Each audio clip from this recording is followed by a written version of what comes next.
Olá, tudo bem? Que bom te ter aqui em mais um episódio do nosso podcast Estilo de Vida no Ar.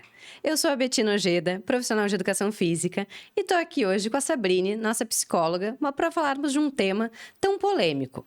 Muita gente foge deles, muita gente não quer aceitar, mas a verdade é que todos envelhecemos.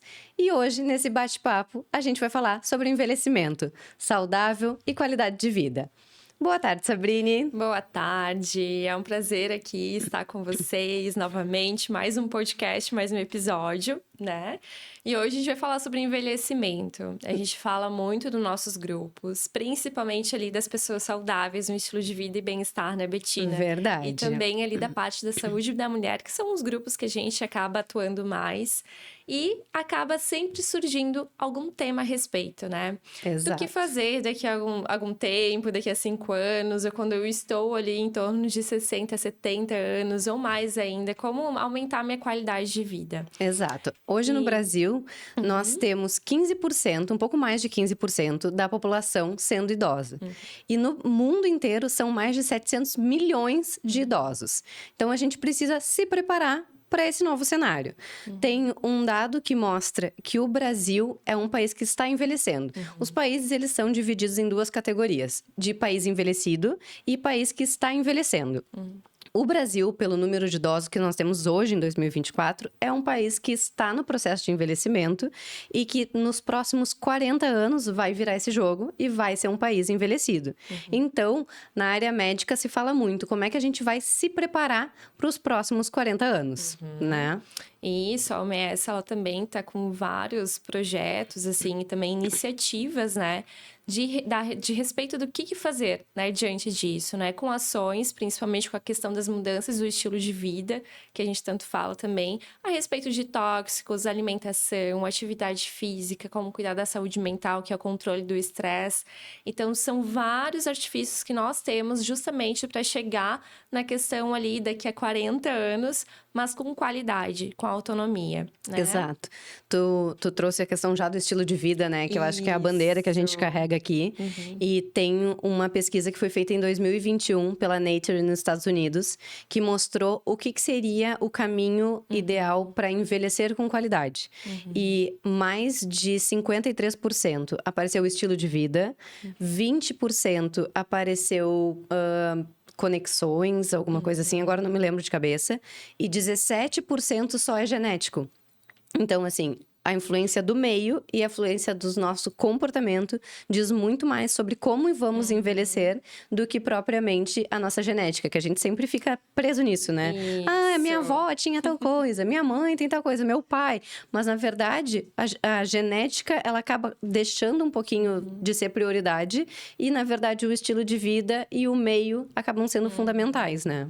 Isso, eu até ia te dizer também a respeito disso, né? Que é basicamente 20%, a gente tem ali a genética. Daí a pessoa fala assim, nossa, mas a minha avó viveu, sei lá, 90 anos, 99 anos. Então, isso quer dizer que eu vou chegar nessa idade. Na realidade, não, né? Que nem tu disse. Se eu tiver uma qualidade de vida que tem sedentarismo, né? A questão da alimentação mal balanceada, se eu não faço nada com o meu estresse, provavelmente vai ter uma redução ali, porque o envelhecimento, na realidade, ele não é nada cor-de-rosa, né? Digamos assim. A gente chega na fase ali do envelhecimento, né? Sobre essa questão da sobrevida. Na realidade, sim, né? Graças a Deus que talvez a gente vai chegar ali naquela idade. Sim. Mas o envelhecimento tem muito a ver também com a questão de envelhecer as nossas células também, Exato. né? É o muito nosso mais... metabolismo fica mais mais lento. Vai vir em relação a isso. Então, nós temos que nos adequar também para quando chegar nessa fase. Não quer dizer que você, talvez, possa vir a ser também, né? Sim. Um velho que a gente chama, assim, bem atleta, mais ativo, muito saudável.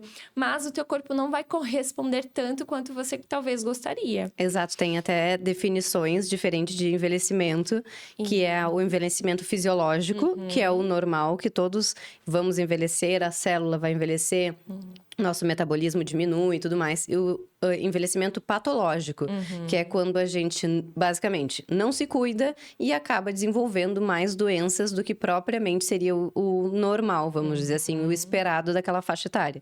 Então, existe essa diferença, mas o que a gente quer hoje, principalmente no nosso discurso, nos nossos argumentos que a gente traz aqui, todas as informações, principalmente, é que todo mundo tenha um envelhecimento fisiológico bom e a gente consiga fugir um pouquinho desse envelhecimento patológico, né? Porque a gente quer fugir de doença. Mas eu acho que o primeiro ponto que é legal a gente falar é da importância de conexões, né? Isso. Tem muitas pesquisas que mostram que, sim, a nutrição é importante, sim, a atividade física é importante, mas na Blue Zones, que a gente até conversou antes daqui, um dos principais pontos que apareceu entre todas é a sensação de pertencimento e comunidade. Teve uma pesquisa, a Blue Zones, para quem não conhece, né?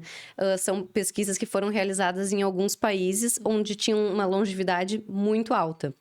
E aqui no Brasil foi feita a mesma pesquisa e uma das cidades é no interior do Rio Grande do Sul. Se eu não me engano, é Venâncio Aires, talvez. Talvez esteja falando errado, mas é algo do gênero. E lá fizeram essa pesquisa com a população durante um bom tempo, enfim, acompanharam essas pessoas. E uma das coisas que também se destacou, assim como os países europeus, foi que as pessoas viviam em comunidade, as pessoas trocavam, as pessoas tinham ainda esse hábito de frequentar a casa uma das outras, no final do dia sentar para conversar e tudo mais. Então, as conexões têm sido um dos pontos. Óbvio, é importante todo o estilo de vida, mas ainda mais depois da pandemia que a gente se isolou, a gente precisa retomar um pouco mais isso. E eu acho que na terceira idade é muito fundamental. No guia de atividade física da população brasileira, inclusive, sempre cita que a atividade física para a terceira idade deve ser no mínimo 3 vezes na semana e preferencialmente em grupo, para justamente afastar quadros de depressão, ansiedade, enfim, ter mais motivação, né? Isso, dentro da psicologia, a gente faz muito esses estudos, por exemplo, principalmente com bebês, né? Tem ali umas pesquisas que fizeram na época, muitos anos atrás, bem na época que estava iniciando ali a psicologia, um experimento com os bebês no lar adotivo, né? Principalmente ali depois da Guerra Mundial, onde eles eram realmente mais acolhidos na forma da necessidade, atendiam somente a questão da necessidade. E nos outros bebês tinham ali, por exemplo, a questão ali do papel de um cuidador que realmente conversava, dava carinho, dava atenção, dava afeto, e do quanto que a questão da vida daquele bebê era muito maior, a questão de expectativa de vida em relação ao bebê que só era atendido às necessidades. E isso pra gente é pra vida toda, né? Se nós formos pensar, a gente nasce, nós temos ali os nossos cuidadores, né? Isso eu falo cuidadores de modo geral, não só pai e mãe, né? Mas Sim, aquele que toda está a rede de responsável, apoio. né? E toda a rede de apoio.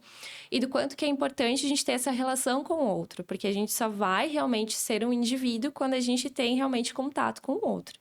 Chega na parte da velhice e não é diferente, né? Nós precisamos também ter o contato com nossos familiares, nossos netos, nossos bisnetos, filhos, sobrinhos, enfim. Toda a família, justamente para ainda criar vínculos de afeto, né? A pessoa ali vivenciou várias coisas na vida, vários traumas, várias experiências, várias fases ali durante aqueles anos, né?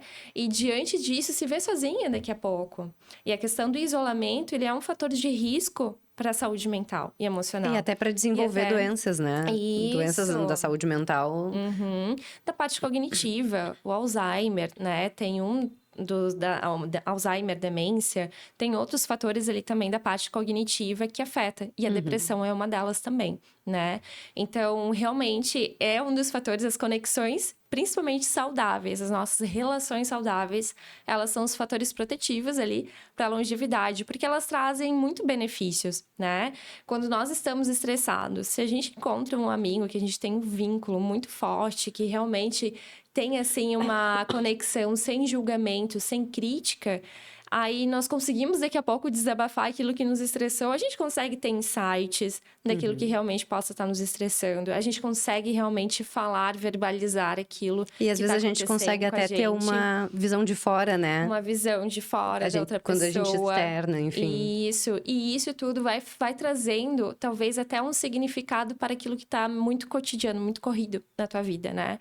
E também tem a questão de todos os hormônios bons, que também são liberados quando a gente está ali se conectando com o outro. Exato. Né? E como uma coisa acaba se conectando na outra, né? A gente estava conversando aqui antes de começar a gravar sobre a questão nutricional, né? De todo mundo, mas principalmente da questão de envelhecimento. E tem muitos dados que apontam que depois, na terceira idade, a partir de 60, 70 anos, como as pessoas acabam se isolando mais, tendem a se isolar mais e não fazem mais aquelas refeições com amigos, família, todo mundo que convivia antes, muitas pessoas chegam aos 70, 80 e acabam tendo uma desnutrição, porque não querem cozinhar só para elas, porque já não querem mais sair. Então, isso é um ponto que, quando a gente mantém as relações saudáveis, as conexões positivas, é uma coisa que também a gente se afasta desse risco nutricional, né? De desnutrição. Isso é bem importante. Com certeza. E até a gente se afasta também da questão da alimentação, que tem uma memória afetiva, né? Que nem a questão ali da comida, não é somente se nutrir, geralmente ingerir, né? O alimento. Sim. A alimentação tá ali desde sempre, desde quando a gente ali ingere o primeiro leite materno ou leite ali que nos é nutrido ali naquele momento. E tem muitas relações, né? A respeito de relação de lembrança na tua infância, aquele cheirinho do pão caseiro da tua avó, ou realmente aquela união ali daquela família que realmente tá ali, tá conversando, tá comendo, tá experimentando aquele momento ali da vida de todo mundo, da família, né? Sim. E isso é muito importante. Então, assim, as pessoas até hoje nessa correria acabam também não almoçando entre a família, ou talvez não jantando, não tendo mais esse momento, né? E isso é muito importante, assim, para a questão da nossa relação com o alimento. Porque muitas vezes, assim, tô muito estressada, tô ansiosa, daí vai pela questão do comer emocional. Então, a pessoa vai lá e, tipo, come demais, na questão de uma barrinha de chocolate já se transforma em 3 barras de chocolate, porque é algo que traz afeto, algo que traz acolhimento, calmaria. Aquele abraço, Aquele né? abraço, isso. E daí, diante desse fato, por exemplo, na questão da velhice, né? A gente acaba misturando, assim, a questão da velhice, da nutrição, mas que tem muito a ver, Com né? certeza. Porque vem pela questão dessa carga, das lembranças familiares, das histórias a respeito de uma receita da família. E quando a pessoa se vê sozinha, ela imagina... quase alimentou toda a família, né? E de repente se vê sozinha, realmente não faz sentido, né? Não traz sentido para aquele momento. 2 pontos que eu acho que é legal a gente frisar é que envelhecimento não é só terceira idade, né? Que a gente fala sempre muito de envelhecimento e o caminho natural da nossa fala é falar com pessoas da terceira idade. Mas envelhecimento é desde o primeiro dia que a gente nasce, estamos envelhecendo. E eu acho que uma maneira da gente chegar nessa velhice, chegar nos 70, 80, 90 anos, é cuidar o nosso hoje, né? É entender o nosso hoje, tanto de alimentação, quanto de atividade física, saúde mental, mas tentar entender como é que tá esse ciclo que eu pertenço, né? Eu continuo com os meus amigos, eu tenho tempo para os meus amigos, porque eu acho que mudou muito esse comportamento. Eu acho que a era digital nos trouxe isso de negativo. Ao mesmo tempo que a gente tem muita facilidade de falar com as pessoas, que a gente sabe um pouco do que está acontecendo na vida delas, sabe que ela está viajando, sabe que ela teve filho, sabe que ela foi treinar, sabe que ela comeu, mas ao mesmo tempo a gente não tem mais proximidade. Então, eu acho que é uma coisa da gente falar aqui que o quanto é importante a gente resgatar essas conexões, né? A gente veio para falar de envelhecimento e a gente tá indo só para conexões, mas o quanto é importante a gente resgatar essas conexões para que a gente chegue lá na frente com saúde, com qualidade de vida, enfim, né? Vivendo bem. E outro ponto é que a gente fala muito sobre velhice e a idade que seria a velhice é a partir dos 60 anos. Mas, cara, 60 anos é muito novo. Se tu para ver as pessoas de 60 anos, que a gente ainda tem, acho que muitos, talvez, que estejam ouvindo a gente, têm a ideia ainda dos 60 anos, aquela senhorinha que tá cansadinha, que tá encolhida, que tá em casa com a cobertinha. Mas, cara, 70 anos não é mais isso, 60 anos não é mais isso. E nem os 70. Então, assim, eu tive já alunos de 82, 85 que mandavam ver, cara, que treinavam muito, que estavam lá, ou faziam funcional, ou faziam pilates, enfim, e treinavam muito, estavam ativos e faziam todos os exercícios que durante muito tempo, na parte da educação física, se levava o idoso quase assim, né? Com muito cuidado, Com muito né? cuidado, carregando na mão, não pode pegar peso. Idoso pega peso, né? Então, assim, precisa treinar, precisa fazer exercício, porque isso vai garantir uma funcionalidade lá na frente. Vai proteger também de diversas doenças crônicas não transmissíveis, entre outras questões. Tem até um livro que é bem legal de ler, que é A Revolução dos Músculos. É feito por uma médica americana, ela é médica da família, e aí depois ela se especializou em nutrição, tudo mais. É bem bacana, e ela fala sobre quanto é importante a parte muscular, né, que acaba sendo o nosso maior órgão endócrino do corpo, e o quanto é importante para funcionalidade, para emagrecimento, para reverter o diabetes, para prevenir casos de doenças do coração, entre muitas outras coisas. Então, o livro dela é tanto embasado em pesquisas, quanto no relacionamento dela com os pacientes. E aí, mostra muito sobre a importância de se manter ativo e construir músculos, independente da faixa etária. Mas como isso vai beneficiar lá para frente. Então, e eu acho que muito disso, eu acho que a característica do idoso mudou, né? A característica da pessoa de 60 anos, 70 anos mudou. Nos 80, tu também... Nossa, vamos combinar que quando a gente era pequena, uma pessoa de 80 anos quase nem existia. Não. Né?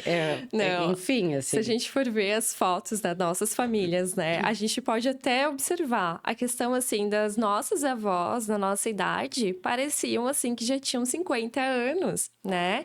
E as nossas mães, vice-versa. Agora, se tu olhar, por exemplo, as avós de hoje em dia, que no caso a minha mãe, nossa, ela tá super inteiraça, assim. Eu tenho maior orgulho, assim, de falar dela. Sim. E ela faz faculdade aqui na UFSC, né? Que nós estamos aqui em Florianópolis. Então, ela faz faculdade, ela estuda, tipo, ela tá super ativa. Ela cuida na parte também da saúde física, da saúde também social, das amizades. Sim. E isso é muito importante, né? Só que também é bem legal da gente lembrar sobre a questão também da época que nós estamos vivenciando, né? Por exemplo, as nossas avós, pelo menos a minha, assim, ela também vivenciou uma parte ali da época que, por exemplo, ainda tinha o apartheid, digamos assim, aqui brasileiro também, né? Que, tinha festas ali, as festas eram direcionadas para as pessoas pretas, outras festas eram direcionadas para as pessoas brancas. Tinha a questão do machismo, que a mulher era somente para ficar em casa, cuidar dos filhos, zelar pelo marido. Então, também tem muito essa carga histórica e do quanto que também isso impacta na velhice de hoje em dia, que, por exemplo, né, ela está. Então, a questão de amizades, a questão também da forma como ela é ativa, tudo isso também vai depender daquilo que ela vivenciou anteriormente. E talvez a vivência que nós temos hoje, por exemplo, né, na nossa faixa etária, né, Betina, vai ser uma outra realidade, uma outra velhice. Então, cada geração, ela é marcada historicamente. E uma psicóloga, Angela Filippini, ela fala muito sobre a questão também das relações intergeracionais, né? São várias gerações dentro de uma casa. Então, tem dificuldade, por exemplo, a respeito de realmente validar ali, né, a pessoa idosa ou velho, que muitas vezes tem pessoas que também têm rixa em relação a essas duas palavras, né? Sim. Então, tem pessoas que preferem ser chamadas de velhas do que idosas, porque idosas parece que está remetendo à doença, né? Então, quando chega nessa parte, vô, tu já falou sobre isso, meu Deus, de novo essa história, né? E ficar desvalidando isso também afeta, né, a parte emocional. Por exemplo, se a pessoa tá querendo falar, é porque ela tá querendo reviver. E a gente também tem que lembrar que chega uma parte que tem a memória ali recente que ela acaba sendo afetada em uma parte ali da idade. Então, a gente tem que ter paciência, a gente tem que ter empatia, a gente tem que ter respeito, porque aquela pessoa vivenciou muitas coisas. Sem aquela pessoa, a gente não existiria, né? Então, tem muitas coisas relacionadas também à família. E principalmente as novas gerações que têm muita dificuldade também, né? E outras gerações também. A porque geração acaba que entrando fica em conflito, Não, né? e a geração que fica muito na tela acaba não conseguindo conversar. Eu vejo muitas pessoas Isso. assim, tanto adolescentes e o início dos 20 ali, que já cresceram com essa informação em excesso, tela em excesso, o tempo todo ali conectado, e eles têm essa dificuldade de conversar com outra pessoa, né? Até de pedir, segura o elevador. Eles não conseguem verbalizar. Então, é mais uma barreira que precisa ser quebrada nessa troca, porque pode aprender tanto, né, ouvindo uma pessoa Com mais velha, certeza. independente de a pessoa mais velha ser 30, 40, 50, 60, 100 anos, né? A gente sempre aprende com alguma coisa, mesmo que seja para aprender para não fazer, né? Sempre tem, não vai ter nada de bom ali no que eu ouvi, se para ti não vale, OK, mas tu vai aprender o que não fazer. Isso é importante. Tu falou ali da questão do velho e idoso, né? Tem aquele ator, o Ari Fontoura, né? Ele é super ativo, ele faz academia. Talvez quem tá nos ouvindo pode procurar ele nas redes sociais, que é bem engraçado de ver. E ele fala sobre isso. Ele não é velho, ele é idoso, porque ele tem idade, então ele é só idoso. Velho é chato, velho reclama, velho isso, velho aquilo, ele fala. Então, os vídeos dele é bem engraçado de ver, e ele sempre traz esse tema, porque como ele é uma pessoa muito ativa, ele malha muito, ele sai, ele se alimenta bem, ele cuida da rotina dele, ele escolheu ter um estilo de vida mais saudável, e aí ele pega muito no pé de quem é velho, né? Tipo, quem é velho nem tem espaço aqui. Mas é bem bacana de ver, assim. Mas existe muito essa diferença. Existe. E quando a gente fala de envelhecimento de todas as idades, tem muitas pessoas que acabam se tornando velho aos 20, né? Velho aos 30. Então, entender, assim, para melhorar esse pensamento. E ali no início, quando eu peguei e abri aqui o nosso conteúdo de hoje, eu falei assim, a gente foge dele. Mas, gente, é tão rico a gente tá envelhecendo. É tão legal tu conseguir parar e olhar pra trás e pensar, caraca, a Betina de 20 anos nunca faria isso. E agora eu tô aqui fazendo, sabe? Coisas assim. Esses tempos eu fui num evento aqui e fui sozinha, fui ver palestra e tudo mais. E eu cheguei em casa e falei, cara, quando que eu, há anos atrás, ia sair de casa sozinha, iria para um evento de palestra e eu tava achando um máximo, eu sozinha com milhões de pessoas que eu não conhecia. Então, assim, ver essas diferenças nossas mesmo e entender que, tipo, a gente está envelhecendo, a gente está amadurecendo e não é por isso que a nossa vida está acabando, né? Não está acabando. Claro. É bem nesse sentido, assim, a gente é como se fosse um grande trem e cada vagão é a respeito da fase da tua vida, né? Tem a fase do bebê, a fase de criança, a fase da adolescência, adulto, velhice e a sobrevida, né? Exato. Que ainda é algo que está sendo muito estudado e que muito de nós ainda vamos vivenciar, né? E nessa parte, assim, cada fase, ela é muito importante. Então, também não tem como a gente pegar e falar assim, nossa, mas vocês que são adolescentes, vocês não sabem nada ainda. Não, eles estão vivendo aquela fase. Então, aquela fase está muito importante, assim como tu também, e eu também, e daqui a pouco outras pessoas que têm outra faixa etária. A gente tem que respeitar muito a fase de cada um, né? Eu a acho gente carrega a cada história em maturidade, né, Betina? A gente vai tendo muita maturidade emocional para lidar com conflitos, lidar com desafios, com resolver algumas coisas que antes a gente talvez não tinha tanta noção de como resolver aquilo, né? Sim. E também a questão das habilidades sociais que nem tu levantou dos adolescentes e crianças, né? Quanto mais, assim, ficam na tela, mais se distanciam das habilidades sociais. Então, esses dias eu dei uma palestra sobre como se comunicar de maneira assertiva. E tem muitas coisas que a gente não aprende, né? E não tem como aprender, porque agora que a gente está tendo acesso a muitas informações.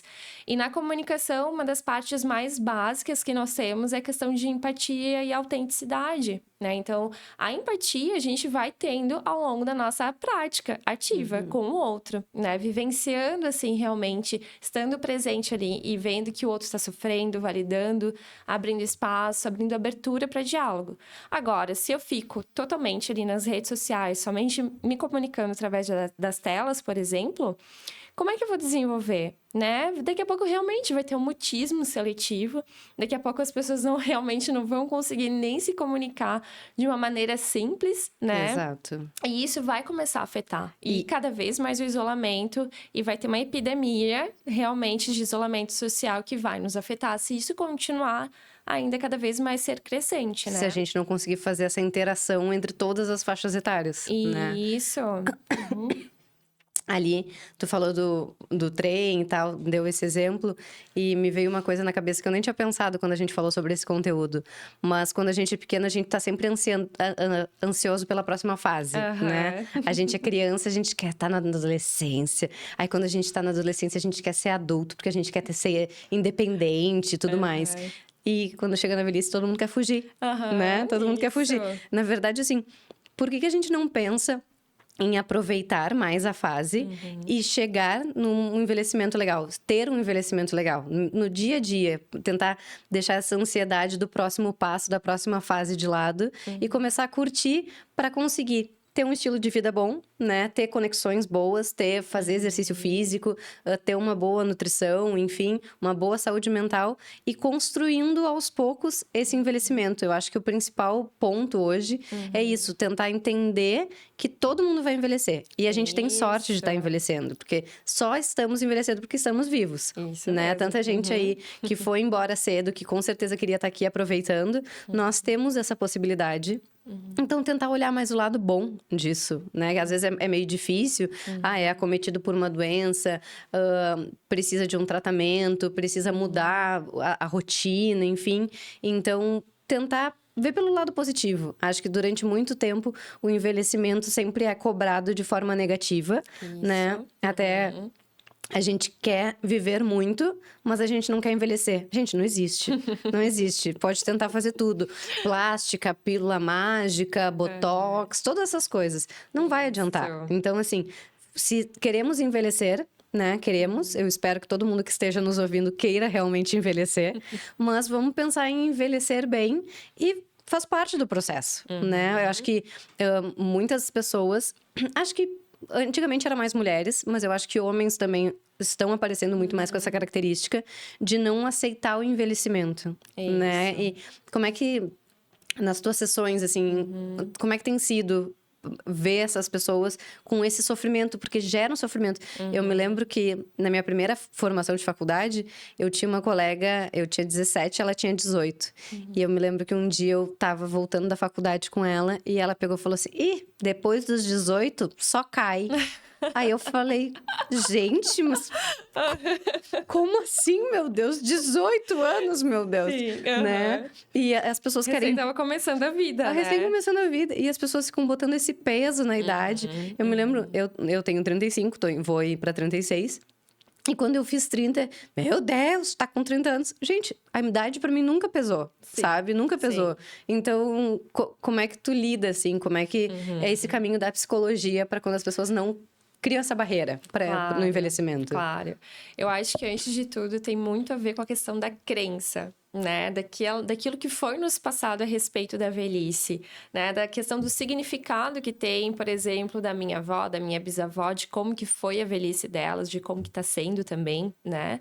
Então, daquilo que realmente é carregado e também da parte da nossa época, né? Que realmente é algo muito negado a respeito da velhice. Então, a gente tem aí a indústria, né, da beleza, realmente, que faz uma pressão principalmente ali para as mulheres, para os homens também, né? Do quanto que eles têm que ser muito ativos, musculosos, com o cabelo ali sempre pintado, com aquela boca que a gente já falou sobre a questão da autoestima, né? Mas é sempre válido a gente retomar, e isso impacta, né? Na questão da autoestima, a questão da autocrítica também, ela acaba se tornando cada vez mais pesada em relação a isso, e a gente acaba se desvinculando da questão de como que nós estamos nos sentindo agora, como é o meu corpo, né? Aquele corpo que, por exemplo...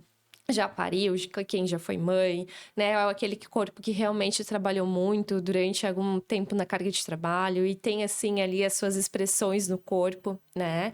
Então, a gente trabalha muito sobre a questão de autoestima, autocompaixão, a questão também ali sobre autossabotagem, né? Sobre essa questão, assim, ai, não, negar até que ponto vai começar a me dificultar a respeito da minha aceitação na velhice, né?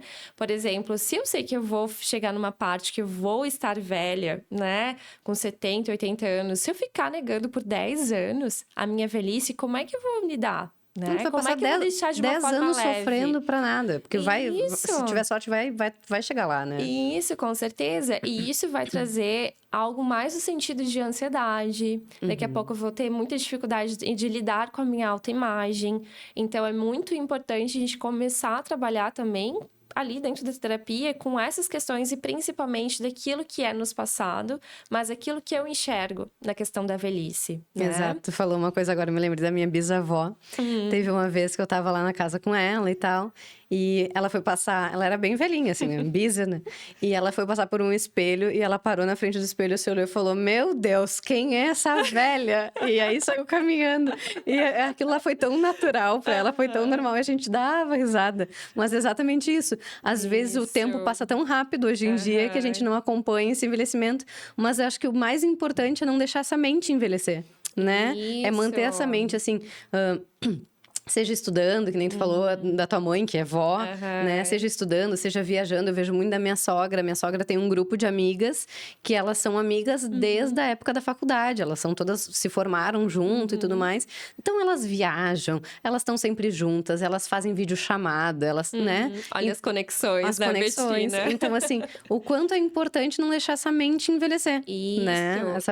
Isso faz a diferença. Com certeza. Daí a gente entra também num ponto que é muito importante na questão do ambiente que nem tu estava falando, né? Sobre a questão da gente estar envolvido com pessoas que estão naquele caminho que a gente gostaria. Então, assim, não adianta eu estar num ambiente que as pessoas só falam de doença, só falam de coisas assim, de que eu tô muito mal, porque ninguém liga pra mim, que você vai começar a ficar mal também, não tem como você não ser contagiado por aqueles que estão ali procurando outras coisas, né? Ali num grupo das meninas que a gente deu ali sobre a saúde da mulher, a gente falou sobre velhice. Sim. E uma delas falou, assim, a respeito de que ela tá estudando outras línguas, que ela tá buscando ser ativa, fazendo caminhada, cuidando da alimentação e do quanto que isso está tendo impacto na qualidade de vida. Então, é isso, é você ir se adequando na sua realidade, na sua vida e principalmente daquilo que você quer, né? E colocando pequenas mudanças, E colocando né? pequenas É aquilo que a gente fala, mudanças. um pouquinho por dia faz a diferença no somatório total. Com certeza. Maravilha. Então, já para fechar o nosso conteúdo de hoje, vamos um pouquinho para as nossas áreas de formação agora. Vamos puxar para o nosso abraço também.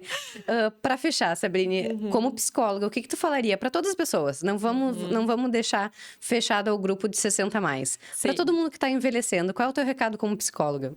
Olha, o recado que eu tenho para dar para vocês é justamente, né, aceitarem a questão da velhice, vivenciá-la ela da melhor forma possível, dentro da sua realidade, do seu contexto, mas realmente acreditar que vai ter um momento de uma fase mais leve, algo que você pode se beneficiar dessa fase também, e aproveitar todos os momentos que você possa ter com seus amigos, seus familiares, e também respeitar o outro, né? Ter muita empatia para aqueles que também estão na velhice e que vão chegar lá também.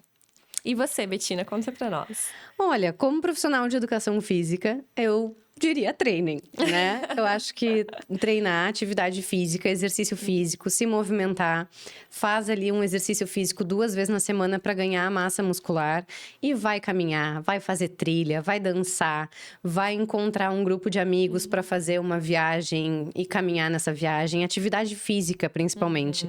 Ali quando eu citei a pesquisa de Blue Zones de longevidade, muitos dos países que foram, das cidades que apresentaram, eles não praticavam exercício físico todos os dias, mas eles tinham atividade física todos os dias. Então, eles caminhavam juntos, eles iam pra praça juntos, lugares que faziam colheita e tudo mais, horta, eles faziam juntos. Então, é importante se movimentar. Isso. Então, para todo mundo, em todas as idades, a prática do exercício físico é fundamental, mas a atividade física, que é se movimentar, também é fundamental para que a a gente envelheça com saúde, com funcionalidade e com qualidade de vida. Isso mesmo. Maravilha, pessoal. Espero que vocês tenham gostado. E a gente se encontra no próximo episódio do Estilo de Vida no Ar. Até mais. Tchau, tchau. Tchau, gente.